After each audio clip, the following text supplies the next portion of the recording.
Hi everyone, it's Natalie here. So I know it's been a while. There's been a lot going on.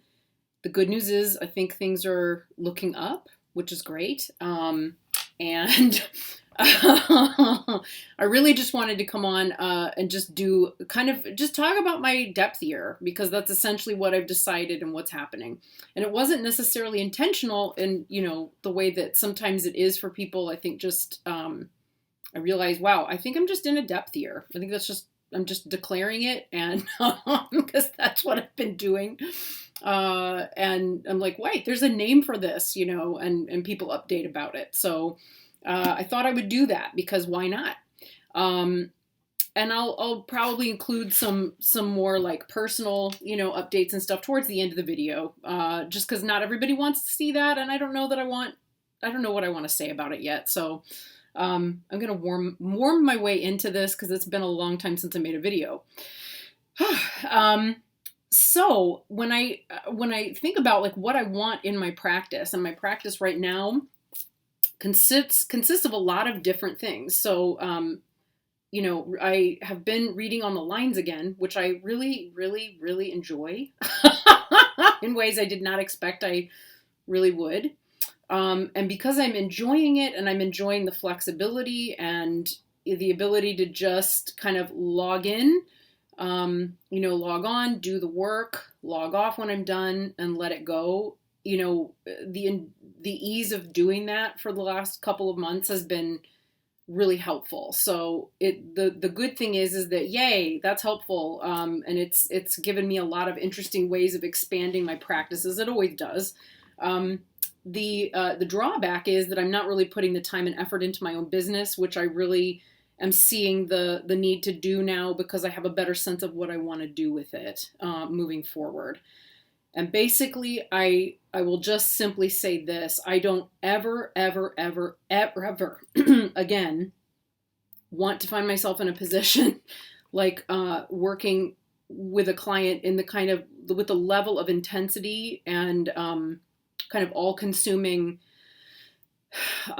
focus that I did over the last year. That was just a wonderful experience in terms of getting experience, and that's about the extent of it. But it has actually made me think I want to rethink my entire practice as a doula, and as in terms of the way I think about end of life and end of life based work, and really rethink what I'm doing generally as well. So yes, moving on. So something that I've also recognized is that over the last year, so it's, this week, so today, the day I'm filming this is Wednesday, Thursday the 11th. This was the longest week I had ever had in a long time, like last year when all of this stuff happened with the pandemic. But one positive thing that I can say about it, and I think a lot of us are probably reflecting on that, in the time coming up, is the way in which it deepened my connection to my Buddhist practice.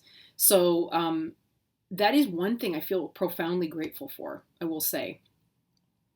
It really changed the way I approach it. It changed the way I think about it. It has become the main focus of all of my practice in life now, again, in a way that Buddhism has been since I really kind of decided to make that leap. But I don't know how to describe it exactly, but it definitely, it is its own complete everything, which I'm about to kind of talk about a little bit more. Because you will find it influencing the way that I look at things moving forward, and the way that probably the way that my channel content will be affected from here out, because I've been thinking about that a lot over the last several months, obviously. Yeah, a lot. So essentially, the thing that I've become really fascinated with is the way in which mysticism and psychic abilities and divination are woven into the Tibetan tradition in addition to everything else. So it's its own complete, spiritual awakening system and path and religion. And it covers everything. And under that umbrella, everything that I do as a practitioner is really addressed, both as a Buddhist, as a death doula, as a tarot reader, or somewhat fortune teller, etc. I mean, all of it is really, as an artist, it's covered. It's all covered in this practice. I have cat hair in my mouth. Common problem these days around these parts, eh? So one thing I really decided to do at the end of last year is spend more time investigating all of those practices. So I have a video about it that I made, an unboxing, and I maybe will go ahead and pull that out and bring it forward. But I went ahead and purchased the Tibetan Mo divination system. And I was fortunate enough, and I can't find the box. I think I put the box in my box cupboard to keep it safe and clean. But it even has the Snow Lion Publications postcard. It's from the 90s. It's kind of old, but it's in perfect condition, and I haven't trashed the book the way that I sometimes do with books, and I'm definitely doing that with another one that I have. But suffice it to say, it comes with its own little deck of cards. That address the entire system, which are not showing up very well because of the way the glare is happening. It's kind of late in the day where I am in St. Louis, but it's not completely dead. So what you get, obviously, is you get the Tibetan letters here at the top, and you get the image, what's associated with that combination of letters on the card. I think you could read with the cards. To me, they feel more like learning cards. I don't know how to describe that. I'm sure I could begin shuffling them. They're postcard size and shape, I would say. They definitely resemble postcards, even though they're not. They've got the information about the syllables. That's how you pronounce the two syllables that are shown on the front. Those are both D syllables. And then what the image is and what that means, right? It feels more like flashcards for Westerners. And it's really not the way the system is intended. So while I came to this particular set thinking I wanted to address it or think of it in terms of cartomantically, I really don't feel like that's the way to work. The better way, I think, for working with it, and I'm approaching this very delicately, actually, in truth, is to use the dice that came with it. So it has one die that has each of the syllables and their pronunciation on it, so that you essentially roll the dice 2 times to get the 2 syllables that you're working with in your reading. That's how you cast. And there's a lot to it. I'll probably end up making videos about it. Eventually, I'm hoping, to have it integrated more into my practice. Right now, I'm really still just connecting with Manjushri, the deity that's connected with this practice. The 6 syllables on the die, which I say all the time, and now I'm suddenly struggling to get it out of my mouth. Arapatsanadi, because I usually say with Om Arapatsanadi. And I use my mala and count on it and all of those things, right? Because that's how you do it. Those are Manjushri's syllables. Those are the syllables used to invoke the wisdom and the intelligence of Manjushri, the deity of Manjushri. And he's got his flaming sword of wisdom, an incredible deity to work with. I realized it's so hard to talk about because there's so much that happens. Tracy, 2 Rocks Tracy, put out a video, one of her last videos. I know she's going into surgery in the next couple of days, but just talking about it's hard to verbalize sometimes the level of the kinds of experiences that she's had and how intense they are. And part of why I've struggled, to make videos is because of that same kind of thing, the level of the depth of the experiences that I've had, especially since kind of November, December and onward. it's just hard to talk about because I don't know how to I wouldn't even know where to start. Yeah, it's hard to know exactly, where to come from with it or how to say it. Suffice it to say, in this case, I realized this is a deity that I've been working with anyway, quite a bit. And yeah, it's deepened that connection it made it more conscious for sure. But I'm not really even yet reading. Isn't that crazy? I'm not really reading. I'm just studying. I'm not using this as a divination method. I'm really just studying. So I've read my way through the entire book a time or two, and it's very readable. It's very, very readable and accessible. The practice itself that they advise, or that the Sakya advises, is really not hard. I mean, I've heard people online or read reviews of people saying this, that it's like, oh, it's such a lot to do and so on. Really not. But then I already have a practice for that. It basically, there's a verse that he recommends here, and then you recite the mantra, and then, this is a Nyingmapa, what would we call it? It's not a verse. It's a mantra that we use that connects us to the entire, the entire lineage. And it's a lineage mantra, essentially, that I already know. So it's really not, as a practitioner, it was already kind of geared towards where I'm going, which made that really kind of like like very exciting. So yeah, it feels really good to find a divination method that's already established, that I already feel connected to, that, I'm going to learn a great deal about. There's only 36 cards. And yeah, so I'm just kind of approaching that and working on it intermittently and having a great time so far.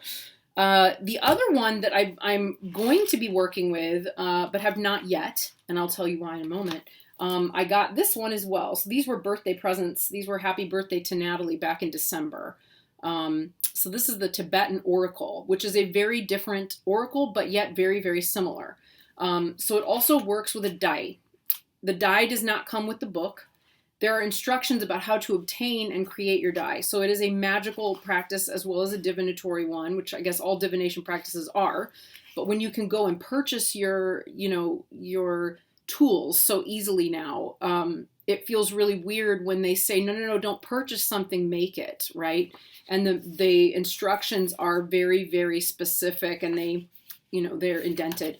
So essentially what I've got to do is wait until the waning moon right after spring officially starts. So after the equinox. So sometime after the 28th, for 2 weeks until the new moon, I need to go hunting for the right size and shape and piece and type of wood.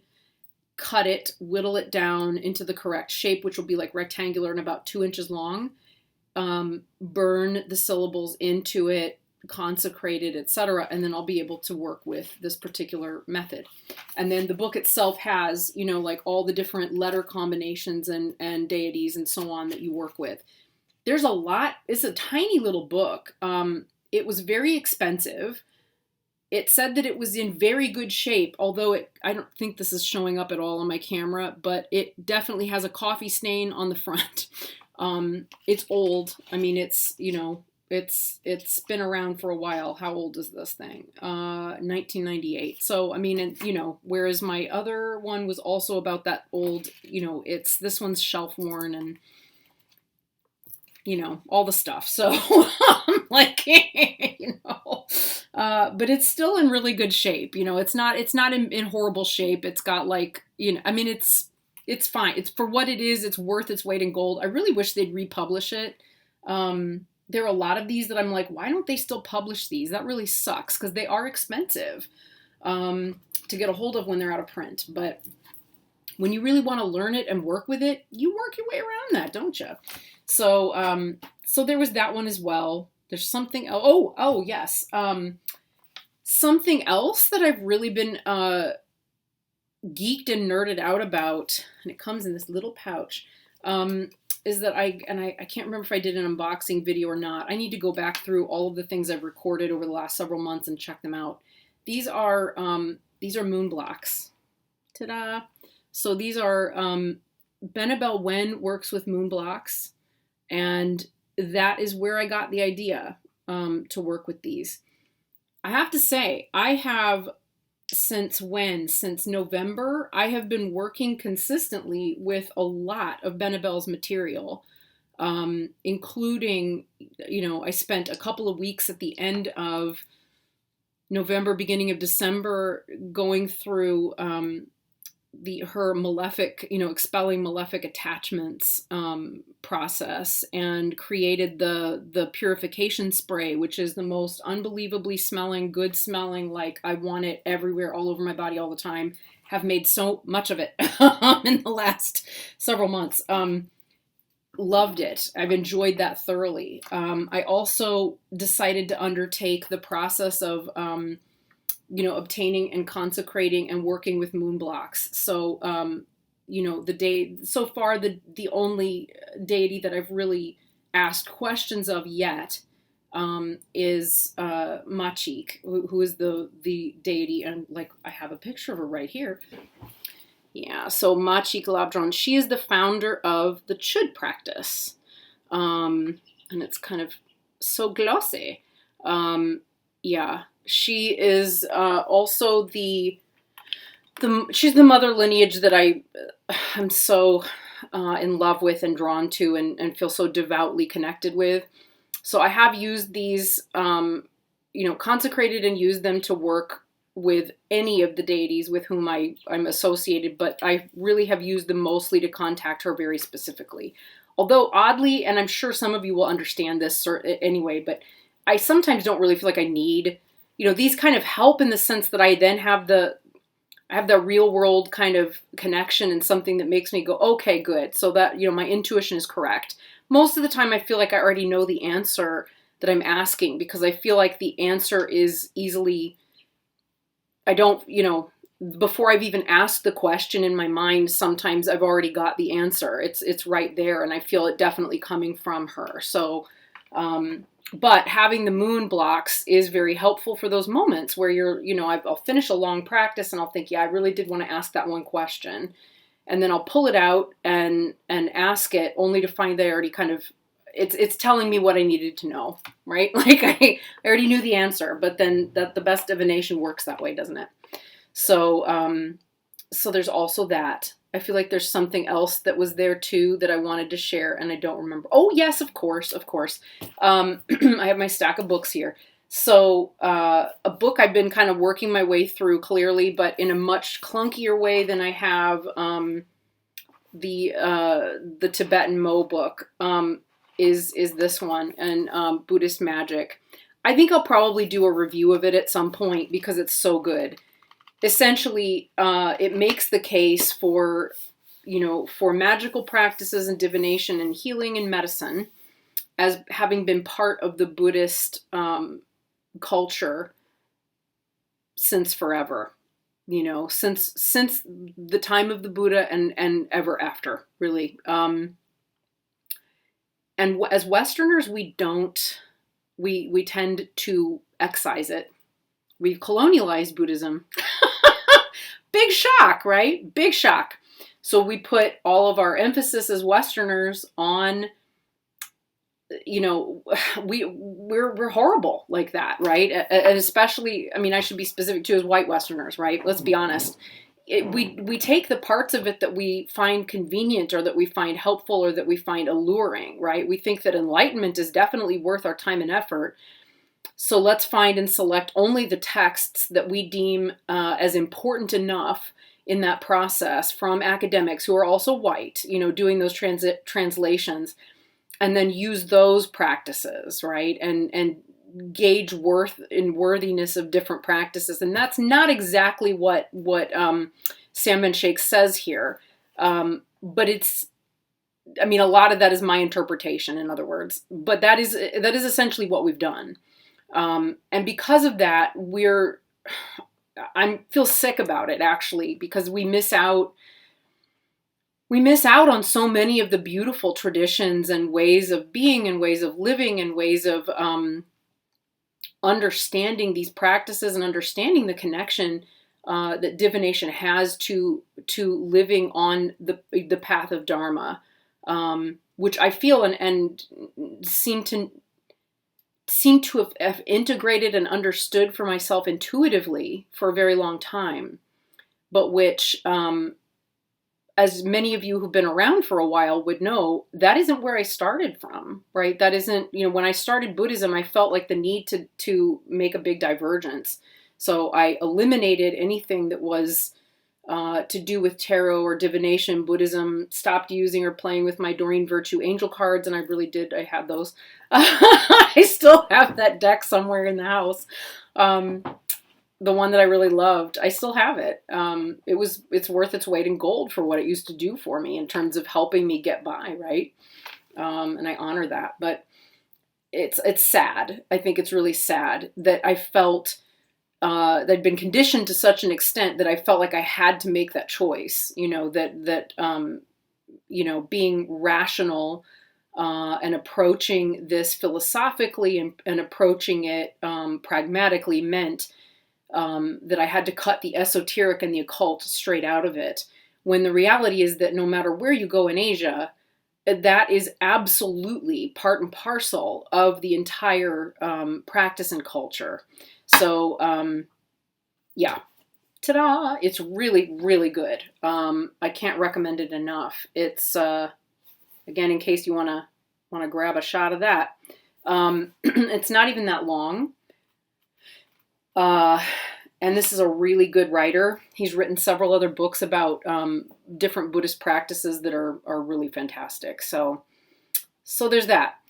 The other part, or the other aspect of practice that I've been delving and diving into quite heavily, otherwise known as Tibetan astrology.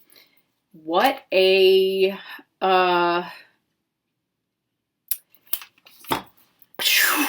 it's like, it just makes your brain explode. There's so much to it. I don't even know where to begin. But I'm starting to wrap my head around several concepts that are very important to Tibetan astrology. So I found this one online. The guy, Michael Erlewine. He's the guy that wrote a lot of, I think, the Matrix software for astrologers, which I've always wanted but never purchased. Wrong way. There he is, Michael Erlewine. So he offers this material for free on his website, but I did go ahead and pay and to have it bound as a book. And given how thick and heavy it is, that was a good idea for me. I just need to be able to see it and hold it and write in it, and scratch notes, but divide it into sections and so on. It's essentially, taking all of these different aspects, Tibet's right in between China and India. So what you're getting in terms of the way that they work with astrology is basically a combination of the two. Very, very integrated. So everything that I need to know about the structure of Tibetan astrology, I can learn from Julianne Victoria. So I did get Julianne's book last year, I think right around my birthday, because I get a reading from Julianne every year. If you've never had a Vedic astrology reading from Julianne, I can't recommend it enough. Any reading from Julianne is going to be good. But her Vedic astrology readings are so, the depth of her her connection to Vedic astrology is such that it just brings this tremendous depth, to the reading in a way that it's hard to verbalize. Her book is brilliant. It is so accessible. If you have any hesitation about it, and it's not even that thick, right? It's a very, reasonable size. It's so well written and so accessible. I really can't recommend this one enough. She lays it out in very clear, very plain language, and her courses about Vedic astrology are very inexpensive. I have at least one that I've got waiting that I just have not gotten to yet, and I intend to very soon. but it's so, there's so much to take in with regards to the Tibetan astrology that I'm taking my time with it. In order to understand Tibetan astrology as well and how it's calculated, you also really need to know the I Ching, which is also its own system. So essentially, if you've got a good background in Western astrology, you're not going to struggle too much with Vedic astrology. I'm really grateful that I have like a 20 plus year, history of working with it, and learning to read charts and calculate charts and so on, or at least know how they're calculated, because that made shifting to a sidereal system that much easier. Also, having a background in Buddhism and yoga made understanding a lot of the concepts here easier as well. So that that sort of cultural overlay, in addition to the change of format, was made a lot easier to, for this information to be absorbed. Applying it is a completely different discussion. As as it always is. But I'm really enjoying the process of learning about it. The nakshatras, of course, are the part that I'm going to really, the lunar mansions, that I'm going to need a lot more time with. But again, there's a whole chunk in here. I have it marked in my little bookmark about the nakshatras as well. So they, he outlines all of it in his book as well. There's just a lot here. There's a lot. Then there's all of the elements, the work with elements, what year you're born in, how that all, it's comprehensive. So,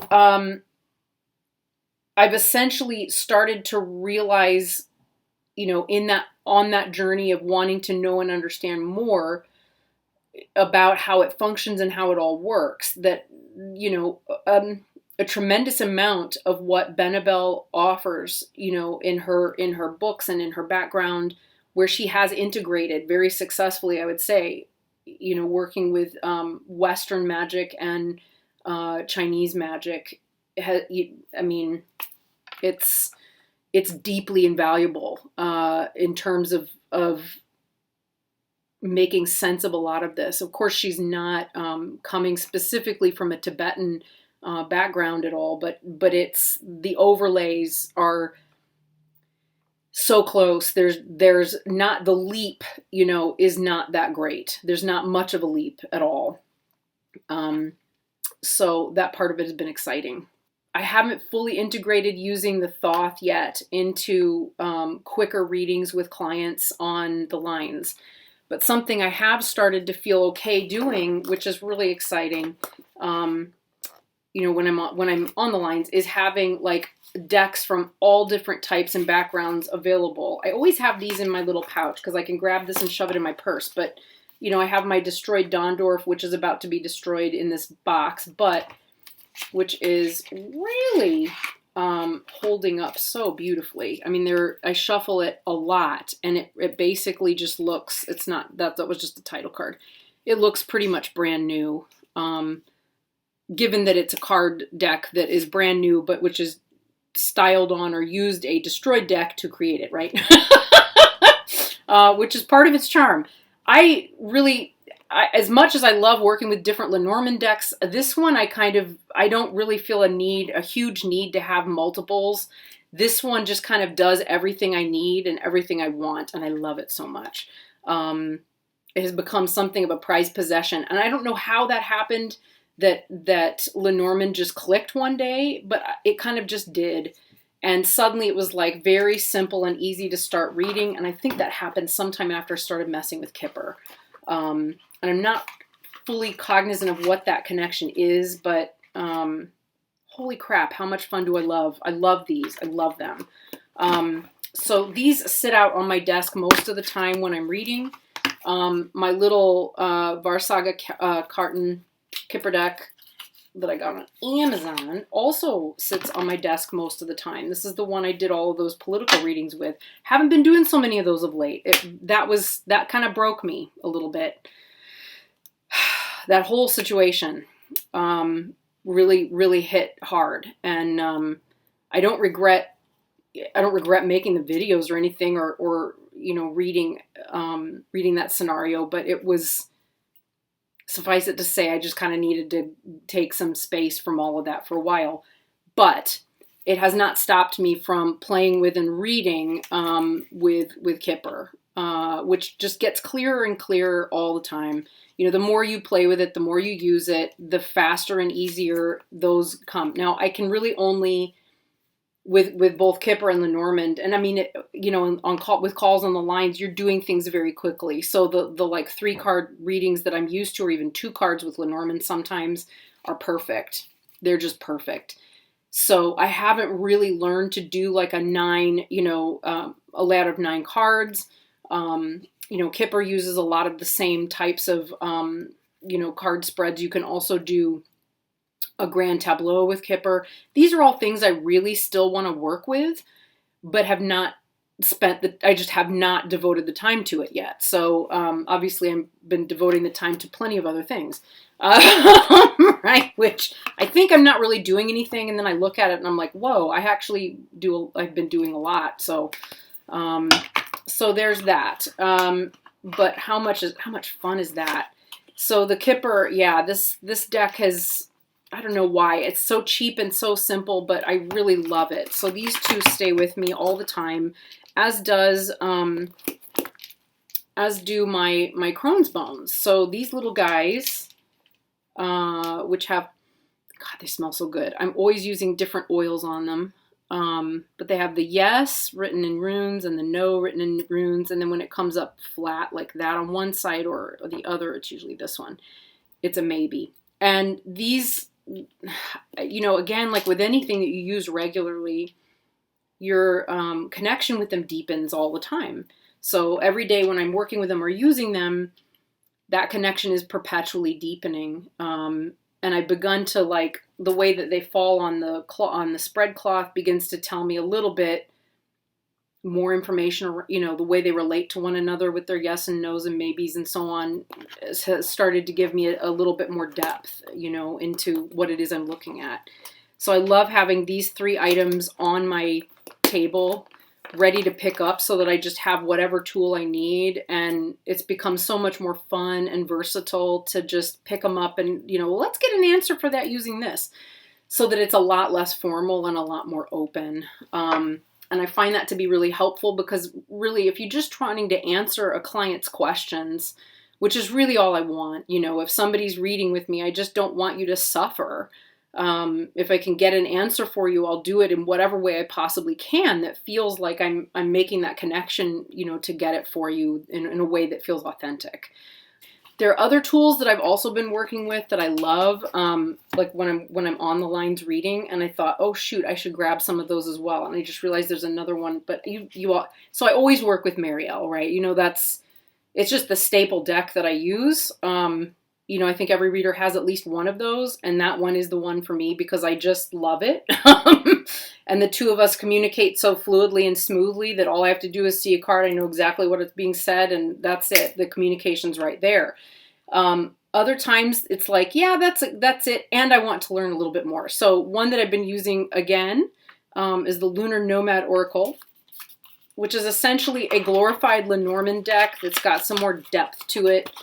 But it's perfect for 3-card readings, right? Because it's so stinking huge, right? It's just so big. And even for me, and I have big, big paws, but these are massive. And like a lot of who publishes this? Watkins? Yeah, Wiser. It's Wiser Books. Sorry, the eyesight's going, y'all. They are a little bit papery, cardboardy, and they're holding up fine. They really, I edged these like, a year and a half ago or something, and they're perfect. So, I do like them because of the multiple layers and how big they are, right? So there's all these different layers here with the fish, and when you're looking at them lined up, they kind of give you the Lenormand mixed with Marseille and Oracle. And, a little 3-card spread with these boys, and you're in a good place. There's a lot you can draw from in the imagery. There was something I saw. There was there's always something. But anyway, yeah, like where you get two faces in the moon, one looking at you and one looking to the side. Things like that are layered in. They frequently turn out to have some significance when I read with this deck, right? The rider, where the camel's facing one way, but there's this kind of ghostly face in the background facing the other. So it kind of makes me want to get Shaheen Moreau's, his tarot deck, the Uncommon Tarot. I just don't, it's one of those things where it's like, yeah, I could, or I could just continue to work with these, right? Because every other tarot deck in my collection does the same job, and I love these for what they do. I'm not sure that the tarot's, his tarot is going to give me anything more significant, or that I really feel drawn to that. If you got a deck that you have, copy of that deck and you're wanting to offload it, maybe we could trade. Because I've got a lot of them in my collection that I'm thinking I might be letting go of, but I don't know. We'll find out. Yeah, there's totally several I'm going to be letting go of. I just haven't figured out how I'm going to let go or in what form yet, but we'll find out. We'll find out. Another one, again, I've missed reading with TDM, and I had been intending for a longest time to get back to it and so on and so forth. I've started playing with it again, a lot more regularly. Again, just simple 3-card spreads and things, but the one I love so much is the Maria Celia, Tarot de Maria Celia. So this one, it's just so beautiful. And the colors are so warm. And there's so much to play with, even in the simplest of images, right, with the pips. So yeah, when they're all together, like there's a lot there, right? When you look at the pips, the swords especially. Oh, they're great. So I've really, really had fun pulling this back out. And there's sometimes just questions where I feel like the Marielle gives me all of the benefit of all three systems all the time. And sometimes I just want to read, a straight TDM for a client to get a simple answer, because it will give you a very straightforward, very, simple answer. I have that card on the floor. If I don't pick it up, it's going to make me nuts. It was the chariot running away. Well, those of you who are conversant and read with Marseille, I'm sure you know what I mean. There are some readings and questions where it's like, the straightest is going to come from this, but the fun part is being able to decide, kind of looking at your desk, like, okay, are we going to go, is the best answer going to come from Kipper? Is it going to come from, where is it? Or Lenormand? Is it this one? Is it, and then even with the with the Lenormand style decks, do I want this one or do I want the distressed Don? It's so much fun, but like having them all sitting out and just, that's great fun. Another tarot deck that I've really loved working with. It was a great, great purchase, and I cannot recommend highly enough if you read relationships a lot, is the Edvard Munch Tarot. I tell you what, having read, most of what you read, if you read on the lines, is going to be relationship readings. I love that. The spread I love most for relationship readings comes from the Marielle Tarot, so it's Marie White's. But having said that, what I love about this deck, which is so beautiful, is, I love Edvard Munch. I love his images, but a lot of her keywords that she throws into or onto the cards or assigned, she didn't throw them, she's assigned them. She's worked very carefully, Mandy, to come up with this.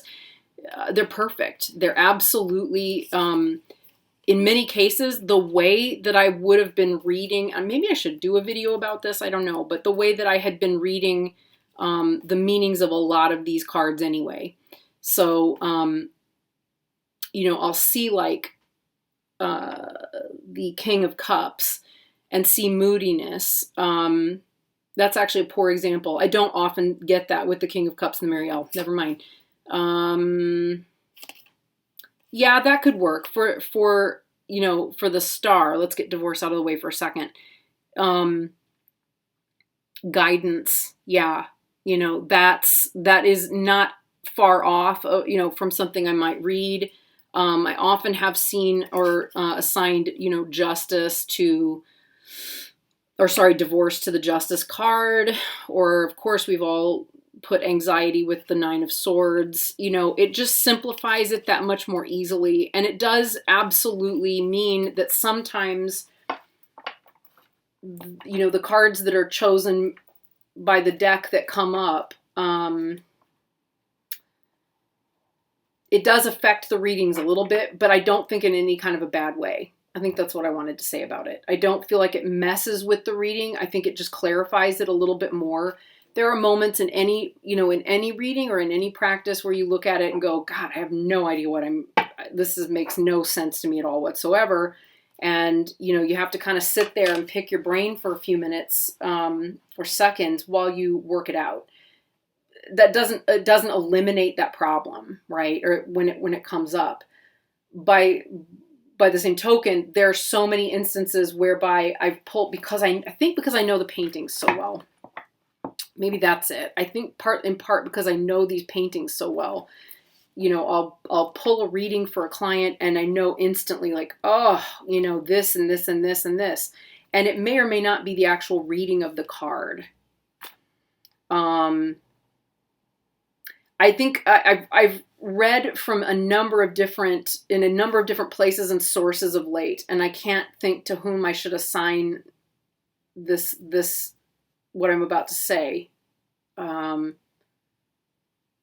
It's escaping me, but the idea that the meaning of the cards is the meaning of the cards. It doesn't change with the artwork or the deck.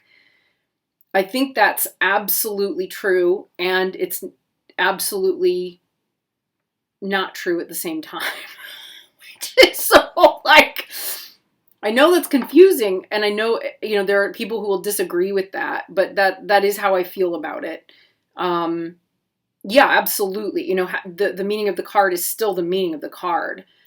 And sometimes the artwork in the card will supersede. And I never regret having that gut instinct.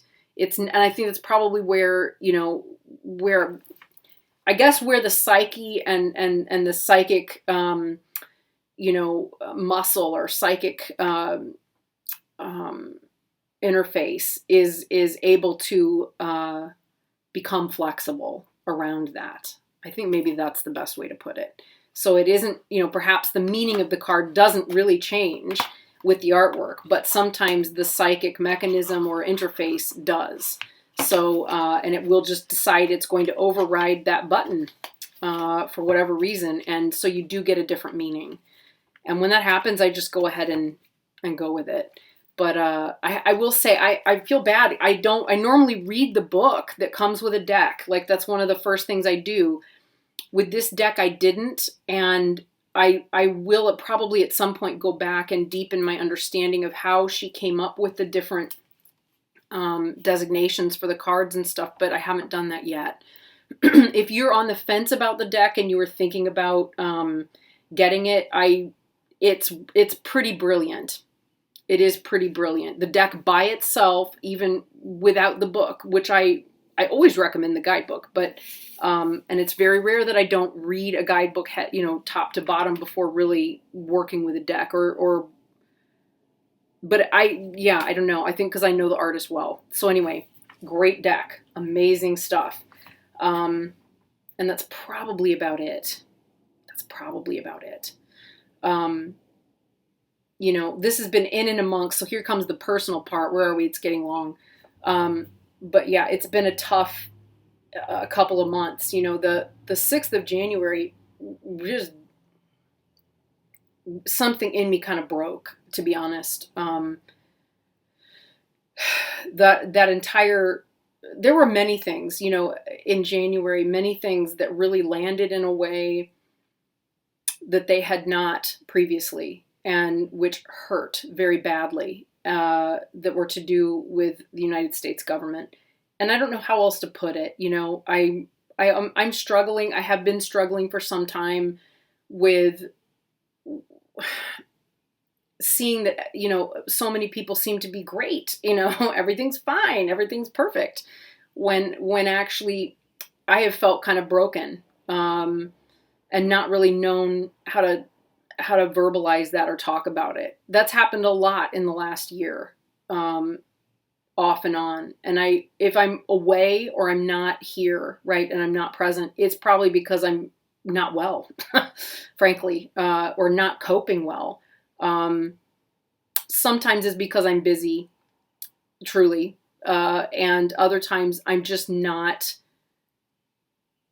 I'd gotten to a point in December and at the beginning of January, I was feeling really good. I was so happy, and really beginning to integrate a lot of the experiences that I'd had just dealing with that first really long-term client, and finding ways to integrate lessons I'd learned and get beyond some of the things that happened in that situation that were really tough, tough to handle and be with and deal with. Only to find, just as I was ready to go diving in this year with a heap of ideas and all of that, what ended up happening was I just fell apart again. In addition to that, I've had 3 family members in the last couple of months who got cases of COVID that were severe enough. They're elder family members that were severe enough that it was really terrifying. We didn't know whether they were going to survive it, and one did not. It was my dad's brother.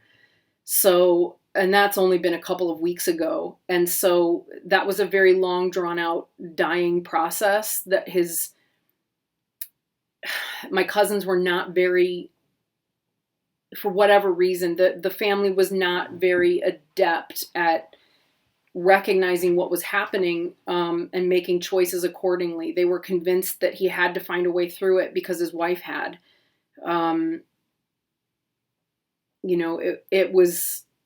It was really, that was hard. That all of that was hard.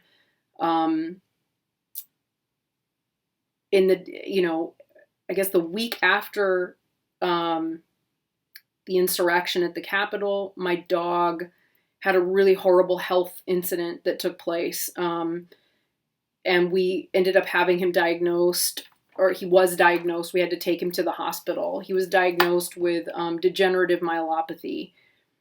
And he'd been losing his mobility and having mobility issues that were continuing to spiral downward. I took him to the chiropractor. I took him for acupuncture. And we did a lot of different things to try and mitigate, working with some physical therapy techniques. And, through the second half of last year, once it was really kind of on its way. But after January, it was really bad. And I think for about 2 full weeks at the end of January, based on what the vet had said, I thought we were on the verge of needing to take him, to make some very difficult choices. Like, the vet was like, do you really, are you able to carry and lift a 100-pound dog, by yourself? Because you may, if you want to keep your dog, that's kind of what you're looking at, is physically picking him up and carrying him outside. And without going into too much depth, because I don't want to turn into a sob fest at all here. I've spent a lot of time in that place in the last couple of months, and I don't want to do that here. But, suffice it to say, it was horrifying. He's 11. He'll be 12, probably like around that, in June. And I realized I can't, that it wasn't, I was prepared for him to need to die, or to degenerate quickly somehow. He didn't. In short, he did not.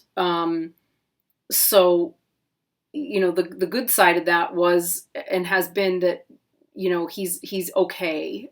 His mobility is not. He is. Right. So he's still eating. He still wants to be close to me. He's still here in the next room, lying on his little rug, and wants to be with me all the time.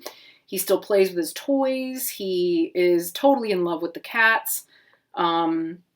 all of that. But the lifesaver in all of it has also been getting him a butt lift. So we got him a set of walking wheels, which I will either have had in another video or who knows, but I'll show those off pretty soon. That has made all the difference to us being able to function, because for a while I was just using like a rear end harness and kind of carrying the weight of half of his body on walks a lot of the time, depending on the day and how bad his mobility was.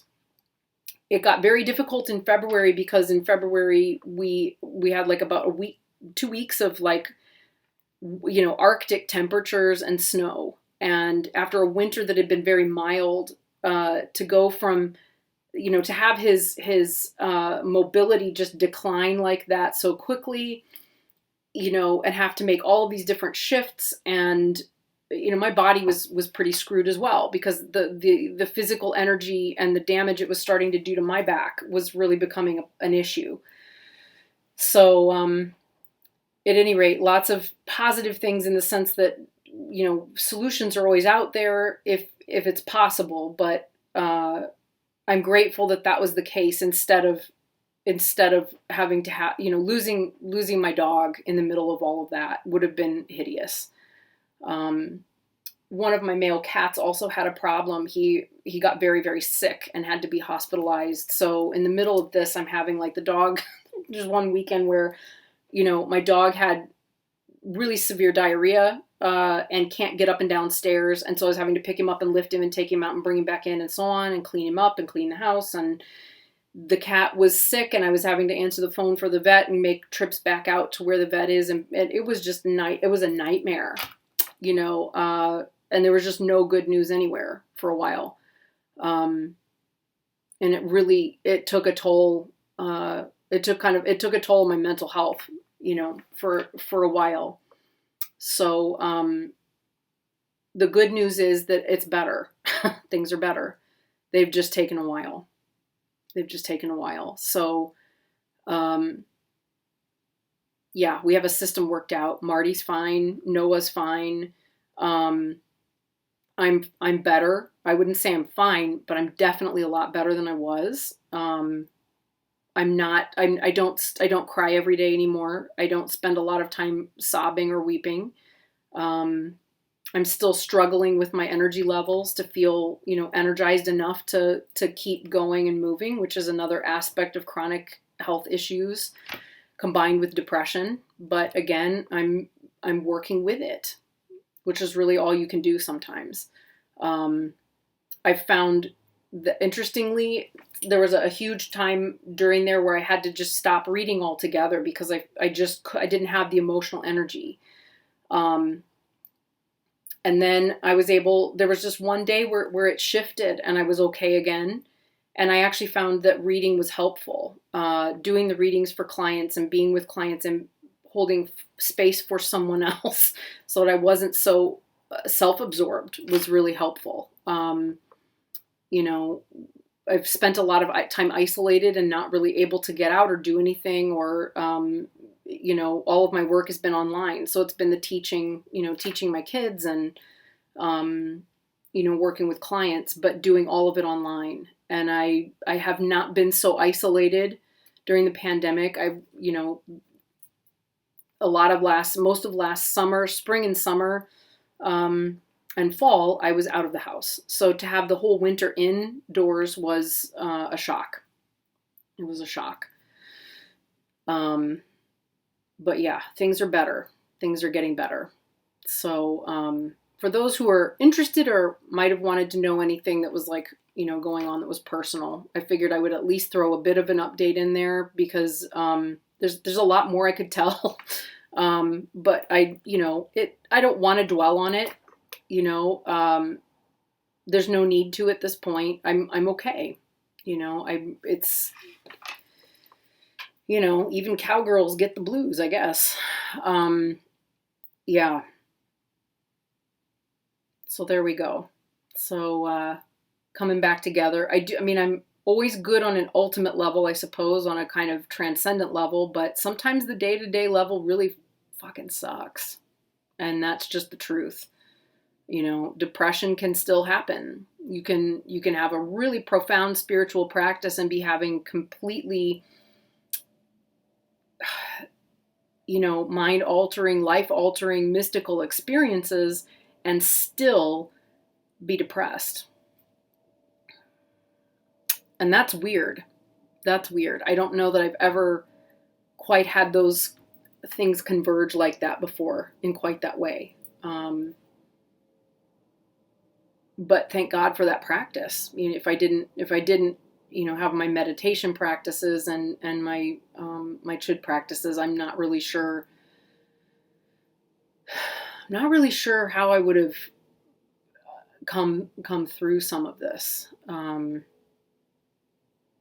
They've been really, they've really kept me afloat.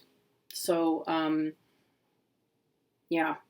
Anyway, it's been a long video, but those who want to see it will see it, and those who don't care, they just won't watch, right? So there we go. I'm really hopeful to get some more content out as further clarity comes together about, you know, what I'm doing moving forward. But for now, thank you so much if you watched this far. I appreciate you, and I certainly wish you very, very well. And I will talk to all of you again very soon. All right. Bye.